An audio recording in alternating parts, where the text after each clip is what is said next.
Minerva, Fabian Haase, Nikita, Volodin from Germany.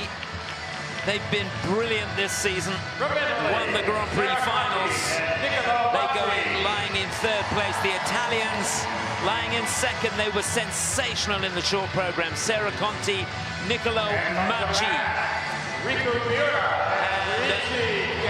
the cream of the crop. The champions from 2023 go into this with a couple of points in hand. Will they need them? Rico Miura and Ryushi Kihara for Japan. There's confirmation of how this final group go. It's going to be a humdinger, all to play for. And just to remind you, the defending champions are in the lead going into this final group. Wouldn't it be something special if they could get themselves on the podium? It's not out of the realms of possibility. So to get us underway, the team from Georgia, a team that have twice won the World Junior Championships. They were bronze medalists in the European Championships this year, silver medalists last year, 7th in the World Championships last year as well. They said they felt really confident yesterday, and they are trying to focus on enjoying. I'm sure they're happy to find themselves in this group. They certainly are a little bit relieved as well, I would imagine. And it really is very, very tight. I can tell you, what is there, 5 points between 4th and 1st place. A look at the German team now. I've got to say that these two, particularly towards the end of the practice this morning, did look a little bit out of sorts and a little bit nervy. Minerva, Fabian Haase and Nikita Volodin from Germany lying in 3rd place. Winners of the Grand Prix final. They have been so successful this season. But, they did look a little nervy. I know you fancy their chances. I do really like this team. I respect their consistency. I love their material this year. But they did look nervous this morning. They did. They certainly did. All of these teams did, to be honest, and we can't negate the fact that it was a very early practice after a very late night. Yeah, I was tired. They must have been. I was tired too. You got him before me. So the Italians will be 3rd to go. They're lying in 2nd place. Another team that were brilliant yesterday in the short. That calm and sweet program is something unbelievable, and their free is very good indeed if they can hold it together. Sara Conti and Niccolo Macci. They were bronze medalists in the World Championships in 2023. They were European champions the same year.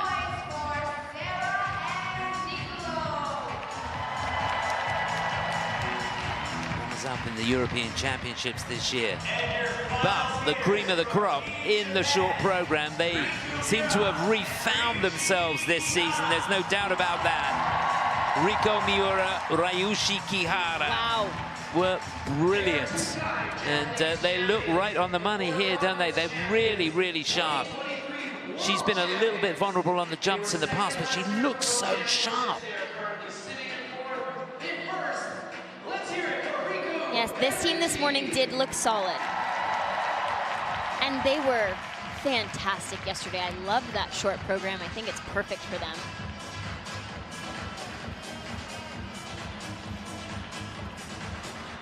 So they're pumping up the volume. Now, let's take a look at the Germans. How do they look out here on this really important 6-minute warm-up? So the base values for all of these teams are similar. That was great. The Georgians and the Japanese teams both do a throw triple loop and a throw triple flip. The flip has a higher base value than the sow that the Germans and the Italians will perform in their free program today. Though a positive grade of execution can potentially make up for that. It's possible. It's a very small difference in base value. The sow is 4.4, the flip is 5.3, so almost a point there. There's a loop from Anastasia and Luka, beautifully done. They also, I've been talking about the group 5 lifts. There's a couple of different variations of a group 5 lift. most teams will do the most difficult and highest earning. Sara and Niccolo do one group 5 lift that's the most difficult, and they do one that's a little bit, considered a little bit less difficult, that will earn them 0.6 less in base value. I know it's a lot of math. I don't like math either, but all of these teams are pretty similar in their chances. It really is just going to depend on how it all shakes out on the night. Yeah, it's going to come down to GOEs, and possibly the components could be crucial, couldn't they? Absolutely. Skaters, there is 1 minute remaining in your warm-up. So this is it. Where will those medals go? Would you please welcome the president of the International Skating Union and member of So the we just International Olympic take a Committee, moment Kim, to introduce Together the with Olympic president champion, of the Brian International Boitano. Skating Union, and there he is, Mr. Brian Boitano, chef, cocktail maker, and Olympic champion. And Ekaterina Witt sat alongside. It's a real who's who of skating stars here.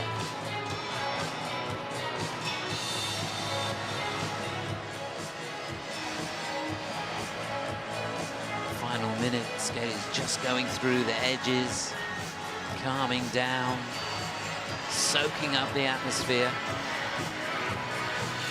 And it's quite an atmosphere to soak up, isn't it? It's amazing in here. It is. This crowd has brought amazing energy to these athletes, and it makes such a difference to their experience. Yeah, I hope you're getting a sense of that back home.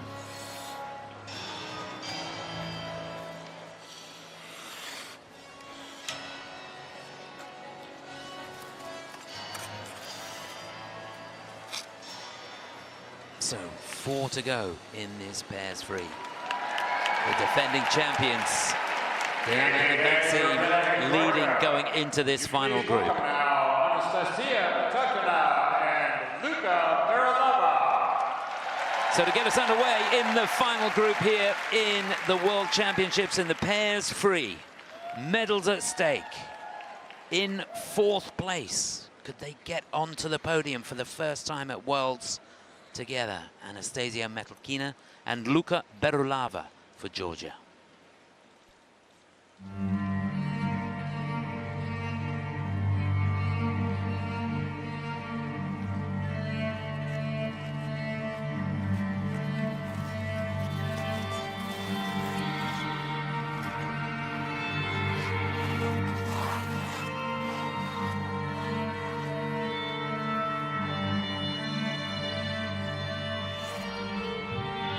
So much airtime on the triple twist.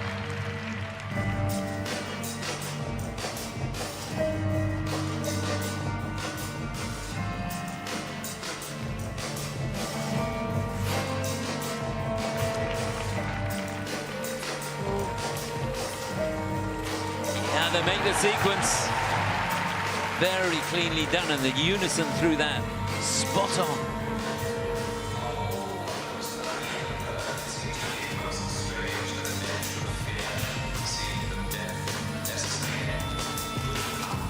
There's the toe loops. He had to work hard. I think he kept the free leg off. It was a bit of a scramble.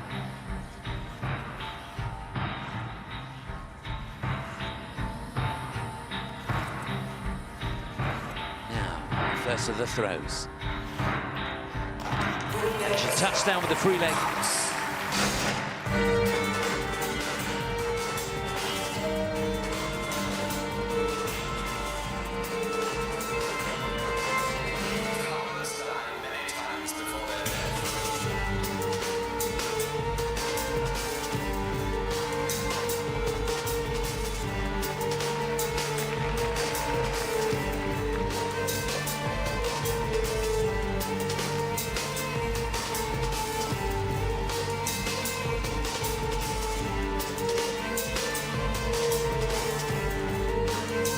So much speed into this throw triple loop.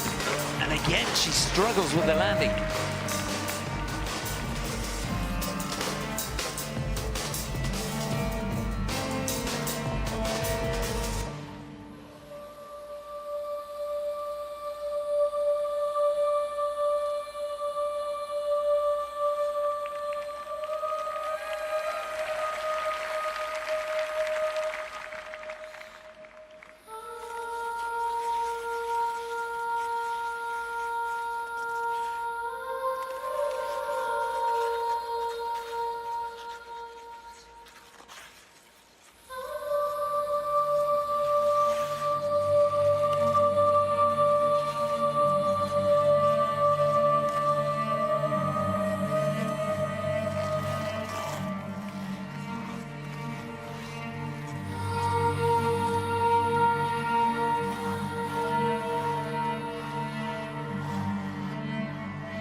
Well, they are incredible. There's no doubt about that. There's, what, 4 of those elements are going to be reviewed by the technical panel.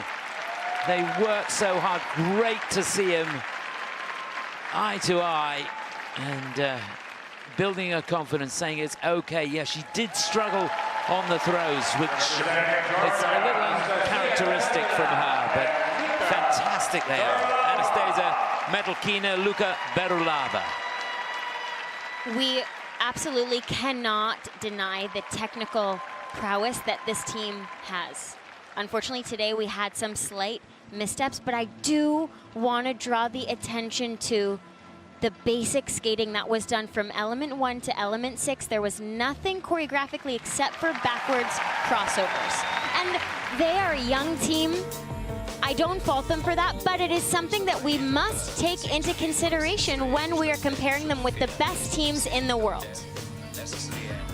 Here, looking at the triple Sauka, she did so great to fight through this 3-jump combination, and I commend them, I really do.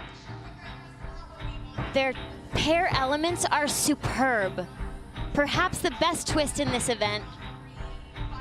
Little tight there, we see maybe a slight touchdown. She's receiving a slight reduction. They are receiving a slight reduction in the grade of execution.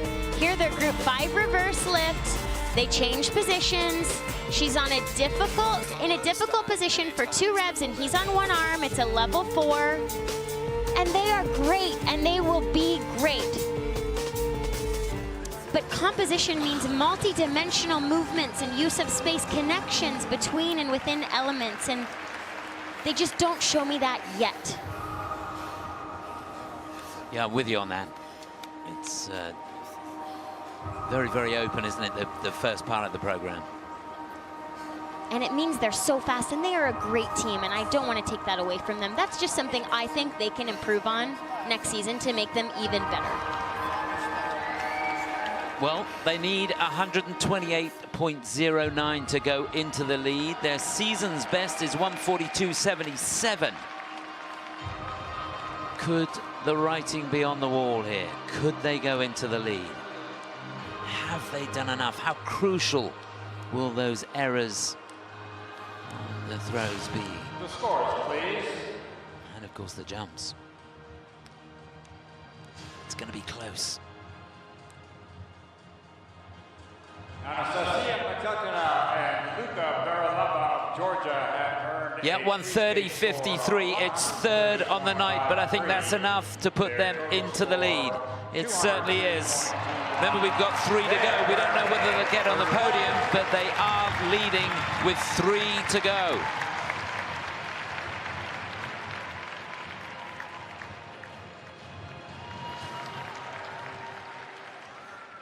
Now on ice, representing Germany, please welcome Minerva, and Nikita.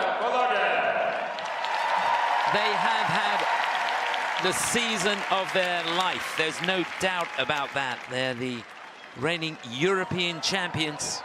They go into this free program lying in 3rd place. Could a medal beckon here for Minerva Fabian-Hase and Nikita Volodin? Remember, they won a bronze last year.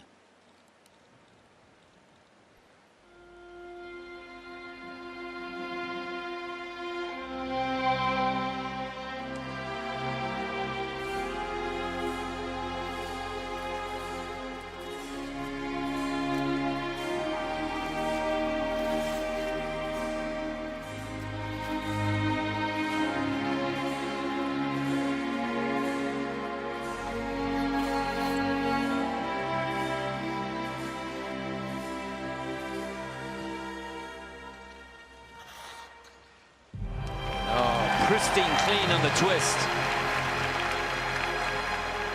And class etched all over it.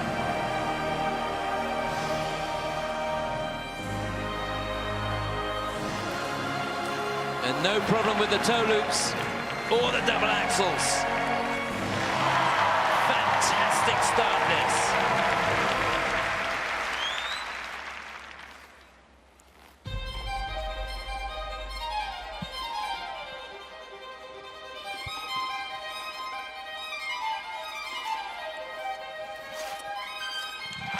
could not be better.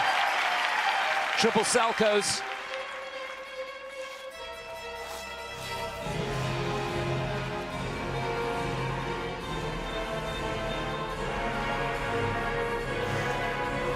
And a magnificent throw, triple loop. What a running edge coming out of that.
Throw left. Come on, Mini.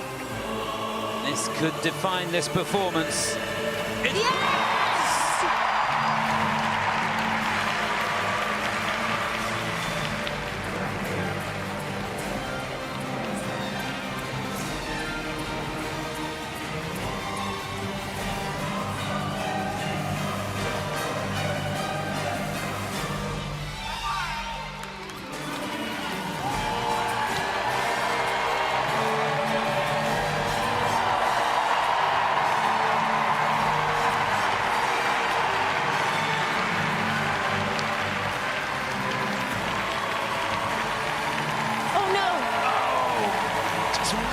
Steam at the end.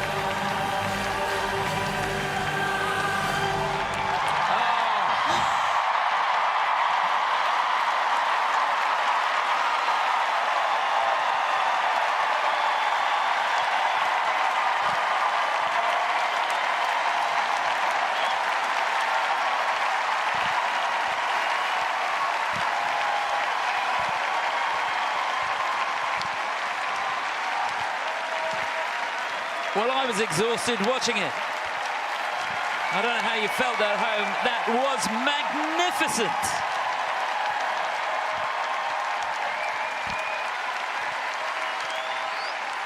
I don't think they can believe what they've just achieved. It was a phenomenal skate.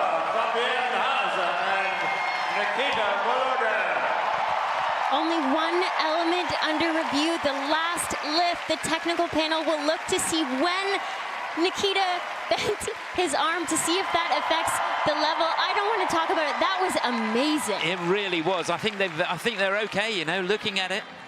It's still at a level 3, so it's not too bad. That's the only element that gets a negative grade of execution. And honestly, if you'd have seen them in practice this morning, you would have not believed that they could have skated with that sort of quality. It was just sensational right from the off. They are just locked in this series, earning them 11.52 points. And you can just see all season, they want it so much. They are laser focused.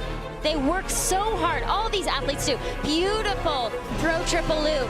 Great extension through her back on the landing stretch. And this final throw near the end of the program, little bit off axis. She's not letting it go.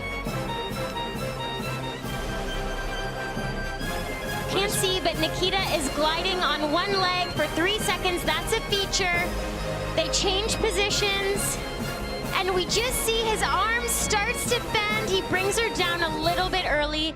They're earning a level 3 for that lift. Not a disaster, very slight minus. This was one of the best pair free programs I've seen, probably since last year at Worlds. Yeah, it's fantastic. Ben Augusto having a chat with them in the kiss and cry. Absolutely brilliant. Well, there's one thing for sure. They are going to go shooting into the lead. The pressure is now on the final two teams, that's for sure. They only need 128.63 to go into the lead, and they're going to do that, well, by a country mile. There it is, 145.49. It's a season's best score for them. So they have thrown the gauntlet right the way down the road. The pressure is on the Italians and the Japanese team, and I can tell you, I'm looking down and the Italians have got their fingers in their ears. They don't want to hear the score. They're not looking at the screen. They're focusing on the job in hand, and what a job they've got.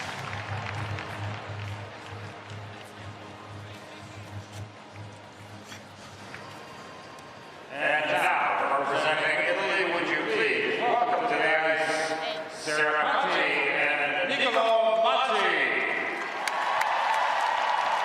So the team lying in second place, they've got to really focus on what they've got control of, and that is the next 4 minutes. Focus is the name of the game for Sara Conti and Niccolo Macci from Italy. Papa, can you hear me? I hope he can.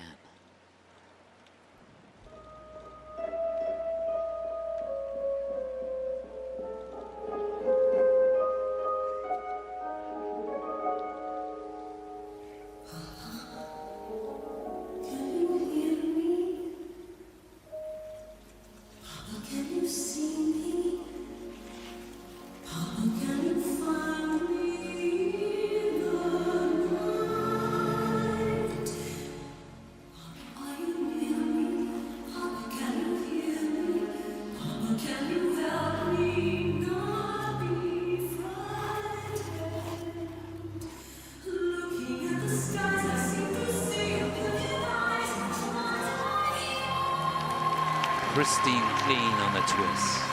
A majestic exit.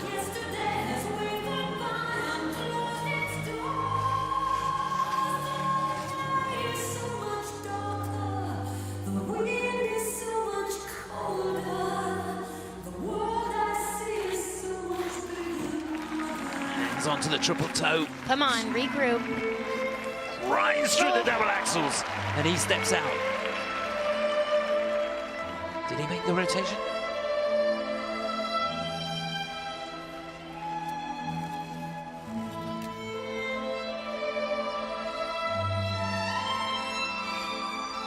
Much better on the Salchows.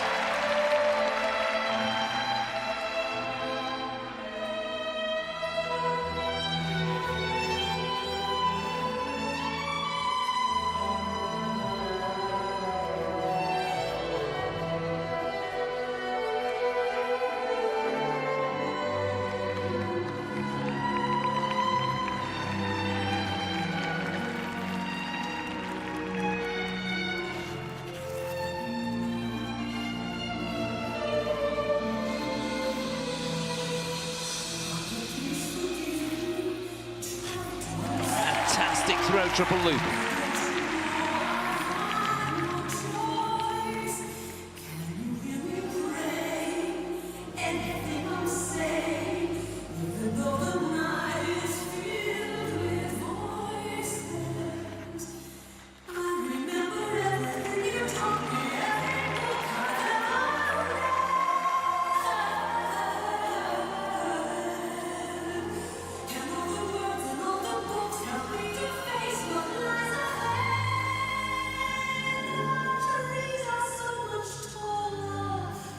More throw. Oh, just about makes it. That was the throw triple Salchow.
Wow, what a night this is turning into.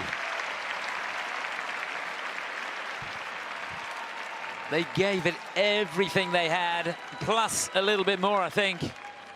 A fantastic effort from Sara Conti and Niccolo Macci, but they had to be absolutely perfect. The Germans were so good, and they only had 1 point in hand going into the free. And I think they needed more than that, but the Germans really were superior, weren't they? They were tonight, and I don't want to take that away from this team. No. I think this team is so special. I said yesterday, they bring so much passion into everything always. And I just love that about them. I love this free program. To Papa, Can You Hear Me? It's a tribute to Sara's dad, who she lost during COVID, and to all the relatives they've lost. They say it's called the Angel's Curve, and they're dedicating this to them. The pink in the costume is like the sky for Sara's father. Here, looking at the triple toes, she hung on, she fought all the way through this. None of these were perfect. I don't know how she did it. On this third one, watch Niccolo, a little bit wild in the upper body. He's not able to hold on to it. They lose about 1.8. Here, the throw triple loop. They fought all the way through, and sometimes, most times, things don't feel perfect and you have to fight. As she did on this, she has to touch down. She's getting a very slight reduction in the score for the grade of execution on that.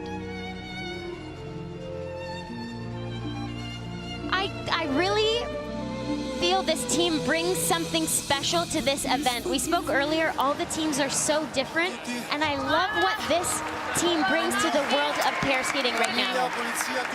Yeah, they are fantastic, there's no doubt about it. Of course, they've been on the podium before. They were third back in 2023.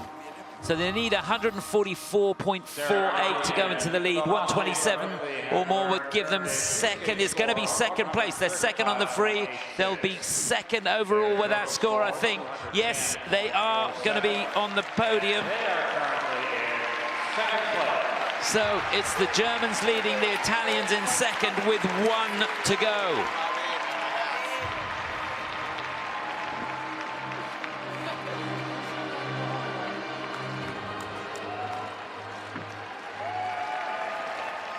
Representing Japan, would you please welcome back to the ice, What a huge moment for this team.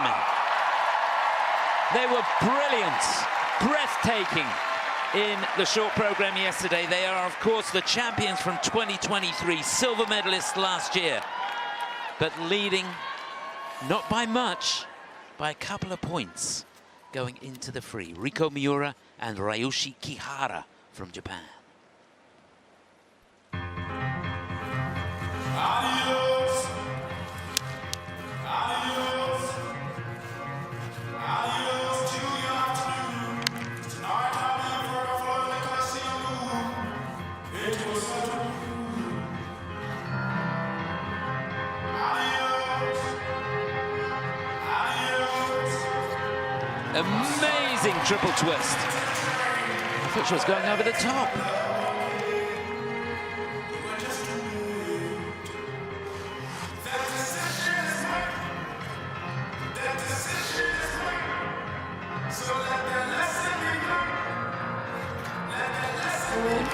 Just about made the toe loops, double axel. One more, that'll do.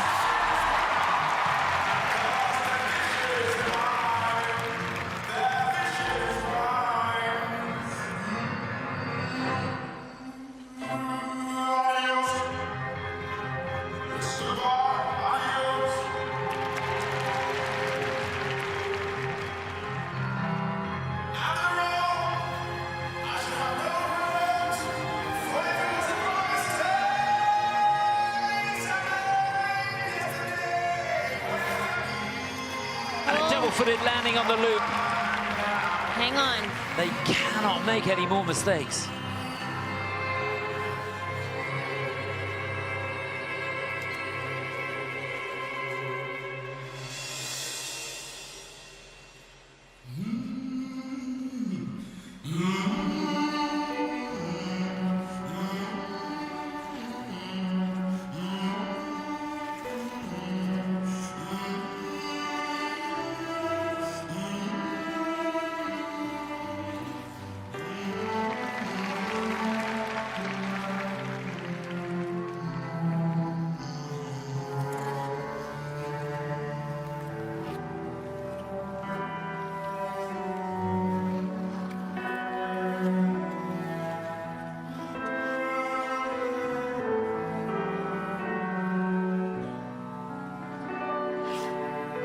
Well done.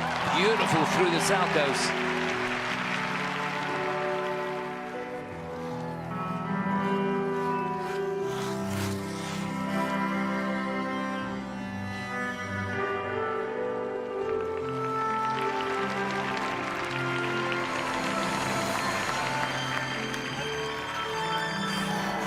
Covered so much ice in that lift.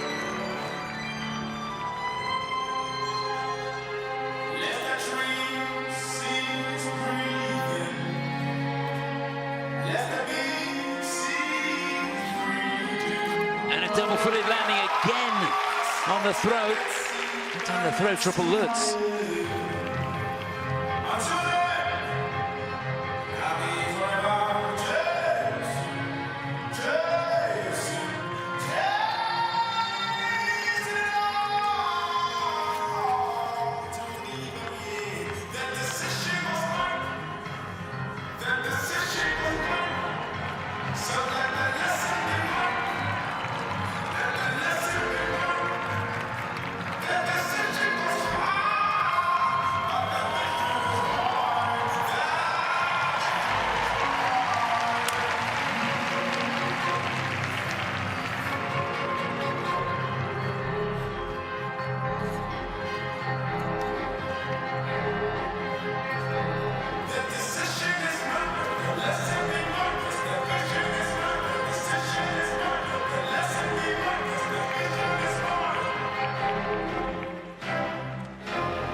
They are unbelievable, aren't they?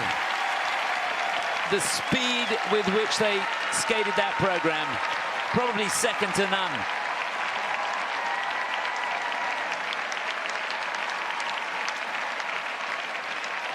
But you can imagine the coaches as they send them out onto the ice, they say, leave it all out there.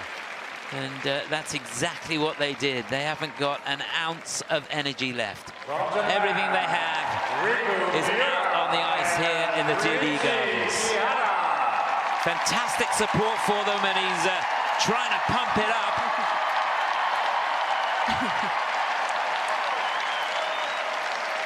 There were a few errors there. They've got a couple of points in hand going into this. They may well need those couple of points. We'll have to wait and see.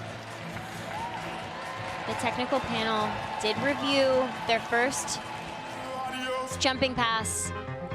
They've decided the triple toe is on the quarter.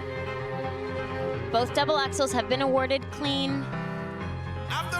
Slight errors in both throws today. Very minor. Watch Rico's left foot. This was perfect, though. You know what, Kirsten, this is going to come right down to the components. I think technically the Germans are going to have it, but I think the components and that 2-point margin that they've got is going to be enough. In fact, it's, what is it, 3 points over the Germans. It's 2 points over the Italians. So, this is it. 142.52 or more will make the Japanese the champions.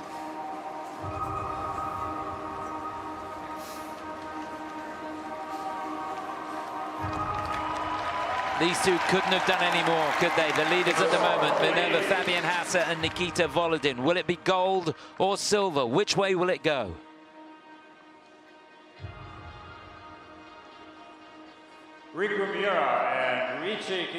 Yeah, 143.22, that's going to do it. They are second on the night, but they have done enough by the skin of their teeth. There it is. They are the champions again. Ladies and gentlemen, they are your new world champions.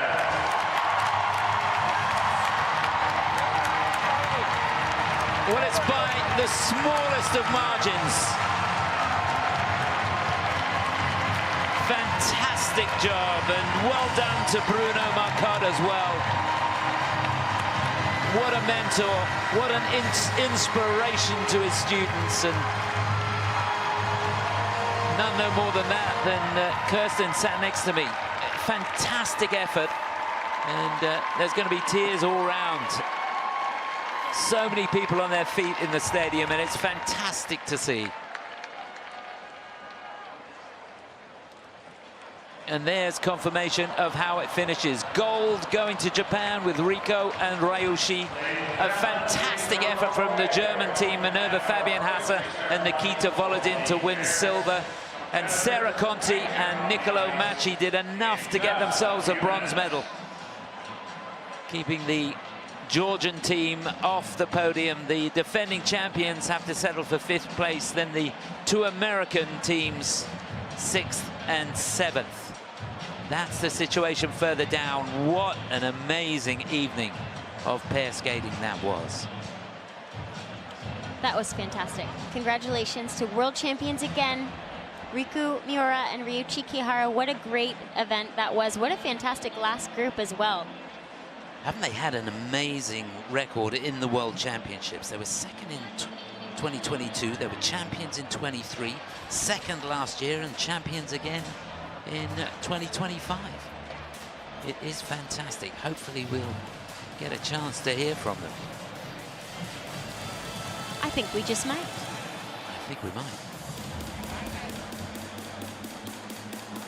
The scene looks set. There's a look down to the right, just looking down to the kiss and cry. Show some love for your new world champion!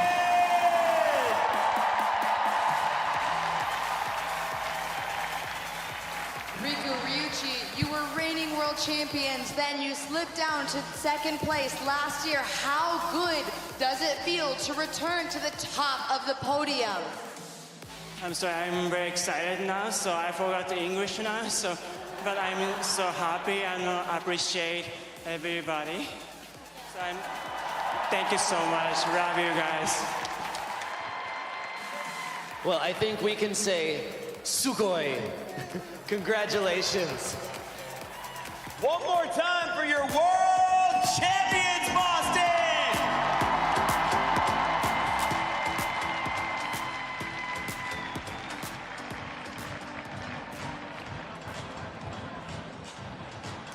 Well, we didn't get to hear too much from them, but They seem overwhelmed. yeah, I should think they're exhausted, to be honest. They skated that program at an electrifying pace, didn't they? They did. They're so fast.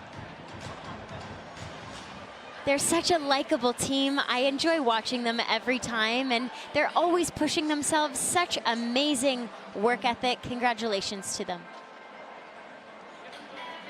Well, a chance to look back at some highlights from the top 3, and what a top 3 it was. Sara Conti, Niccolo Macci, bronze medalists they were back in 2023, and they've done it again.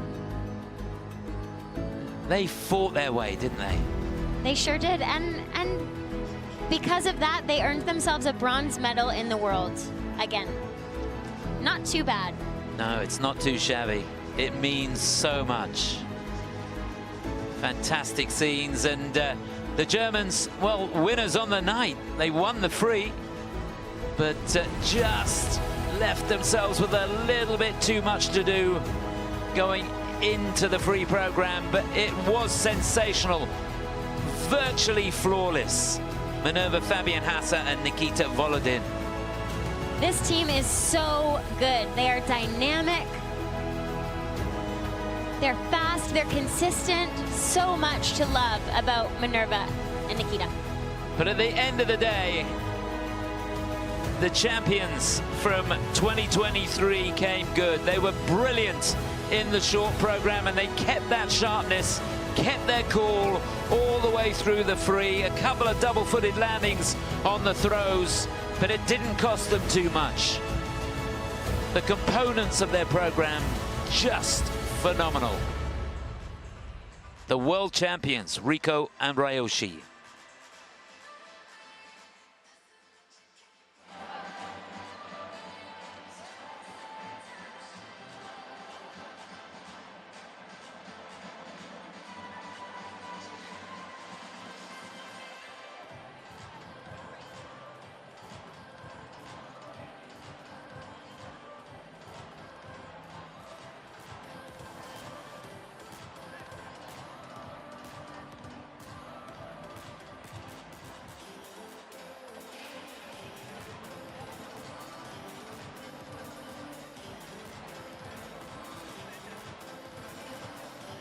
So we're just getting ready for the victory ceremony, and it's good to see there's a fair few people that have stayed for it. It's going to be sensational. The first medals of this World Championships in Boston, and it didn't disappoint, this final, did it? It didn't disappoint, and 3 deserving teams on the podium. They've put down great performances all season and have succeeded at the pinnacle tonight in the free program mixed with yesterday in the short program, and the accumulation of that hard work finds them here on a world podium, and I couldn't be happier for them. No, it's been sensational. And even when you look down, there have been some real battles and some very important performances. That the 2 Americans there, 6th and 7th, that was an important finish for them. Alisa Efimova and Misha Mitrofanov were just sensational, weren't they? It meant so much to the crowd here. Absolutely, it did, and so important for USA to have those 2 teams in 6th and 7th place. That totals 13, and that means they get to send 3 American teams to the Winter Olympics next season, and that is huge. It really is, yeah. And such a win for Alisa and Misha, and such a win for Boston. And you said it best, Chris. Boston really needed that. Yeah, they did, and they got it. Unfortunate for Canada here. Canada has lost their 3 spots because the top 2 teams finished 5th and 11th. That totals 16. They needed to have 13 or less to get 3 teams to the Olympic Games next season. Disappointment for them today. Yeah, Canadian nationals will be a right royal battle, won't it, next year?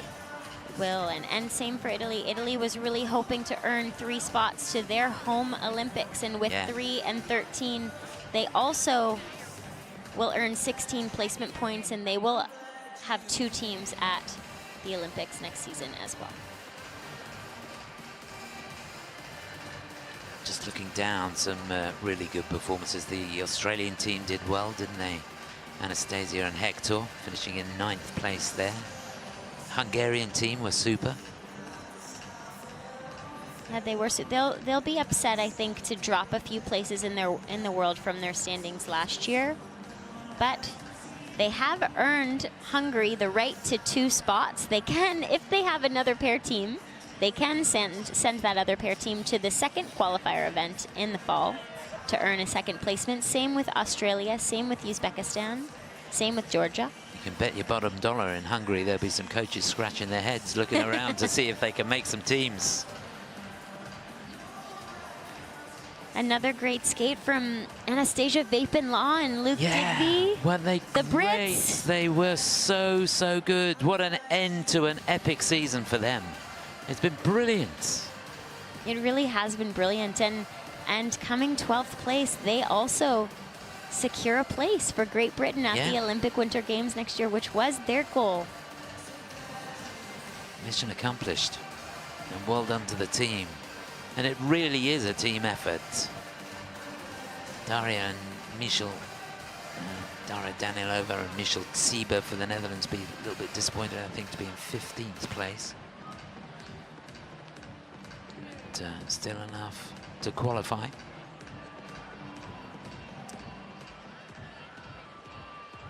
So we're getting close to the medal ceremony here. Ladies and gentlemen, please stay with us. Don't go away. We're going to start our victory ceremony in just a few minutes. Just looking ahead to what's coming up tomorrow, the ice dancers start their campaign.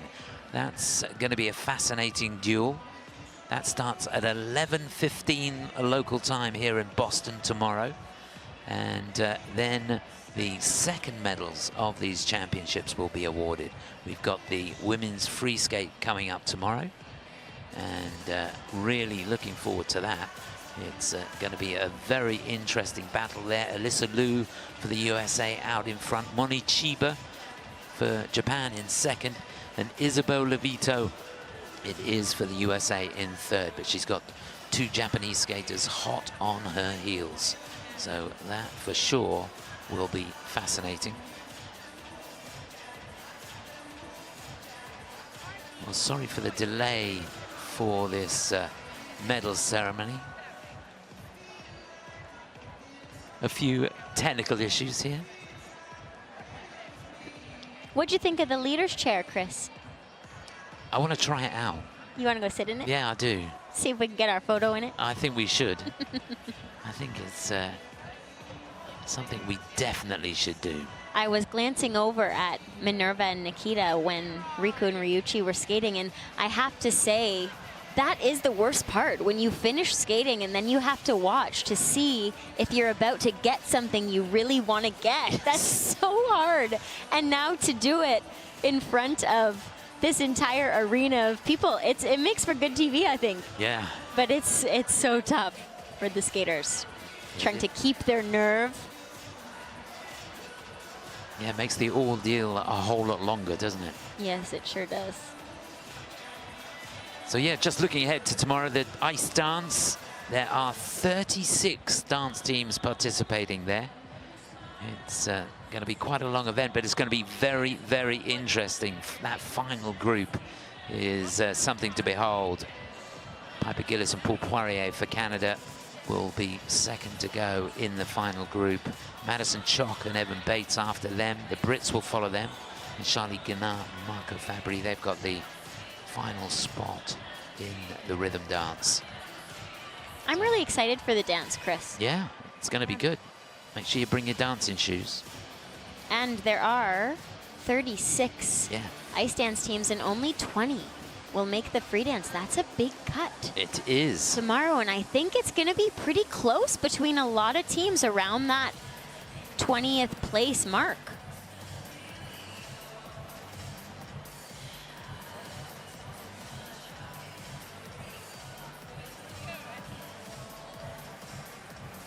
So just looking down, I think we're just about ready to get underway with the victory ceremony here.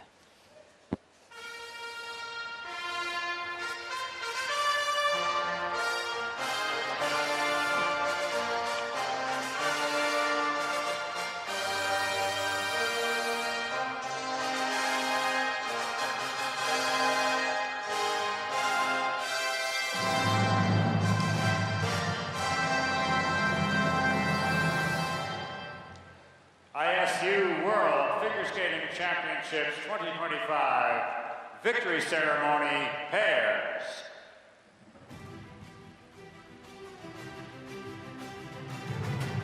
Third and winner of the bronze medal from Italy, Sara Conti and Niccolo Massi. So here they are, winners of the bronze medal again at the World Championships. They were bronze medalists back in 2023, and after finishing second in the short program, third in the free, it was enough to win them a magical bronze medal here in Boston. Sara Conti, Niccolo Massi for Italy. A fabulous effort.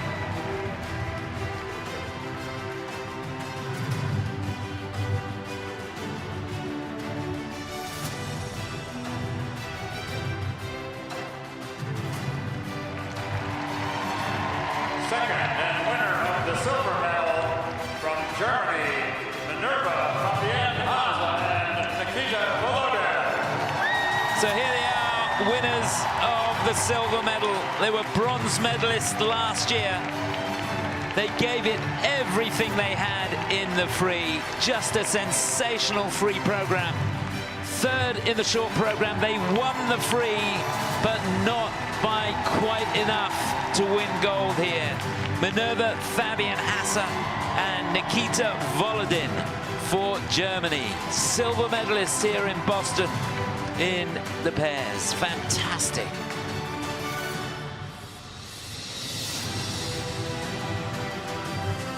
Well, they're slowly making their way to the top.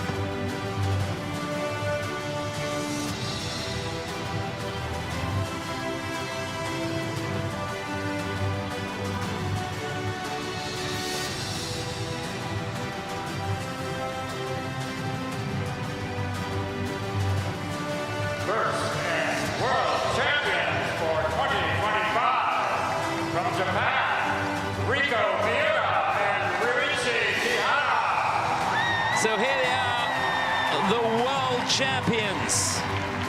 for 2025. The wonderful Rico Miura and Ryushi Kihara. They skated a spellbinding short program and won there. Finished second on the free, but had enough in hand and their components were good enough to give them the gold medal here.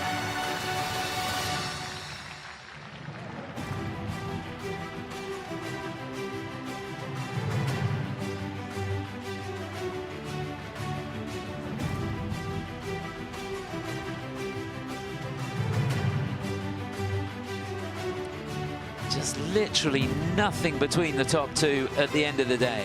Less than a point in it. In fact, less than 3/4 of a point in it. By the closest of margins.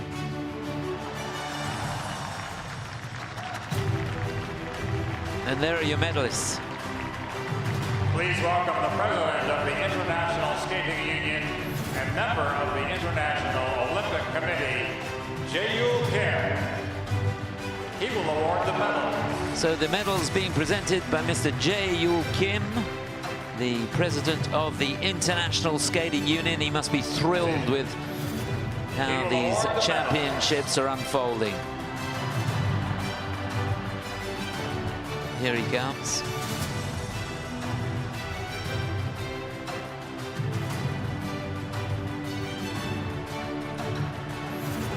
Bronze medals to the Italians. And they've had a great record at the World Championships. 3rd in 2023, 6th in 2024.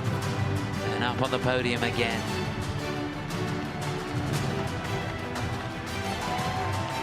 Minerva and Nikita. Bronze medalists last year, it's silver this year. Could it be gold next year?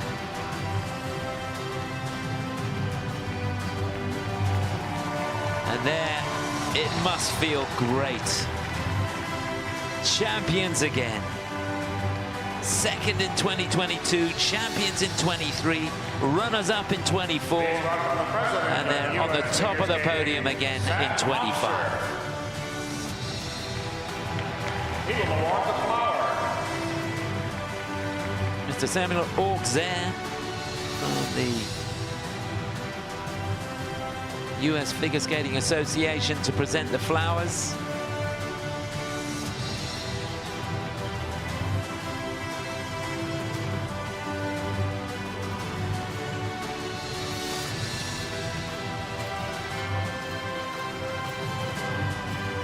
And while he's doing that, let's just give some appreciation and some applause to the organizing committee here in Boston, who have done just a fantastic job. Everything is tip-top, I can tell you. And they've thought of everything, haven't they? They really have.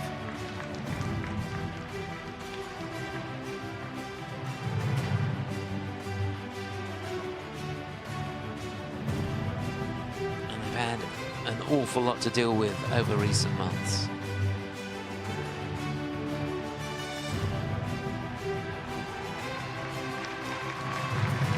So the flowers awarded.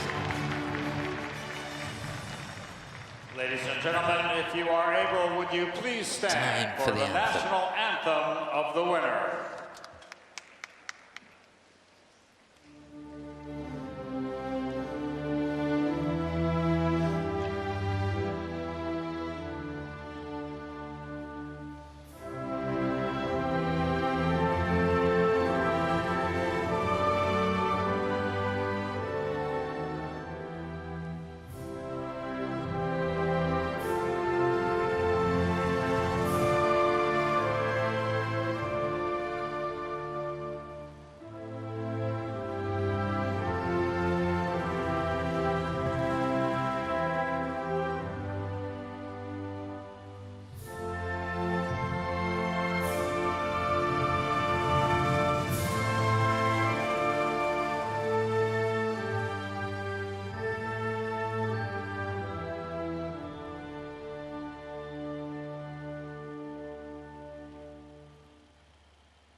Ladies and gentlemen, these are your medalists.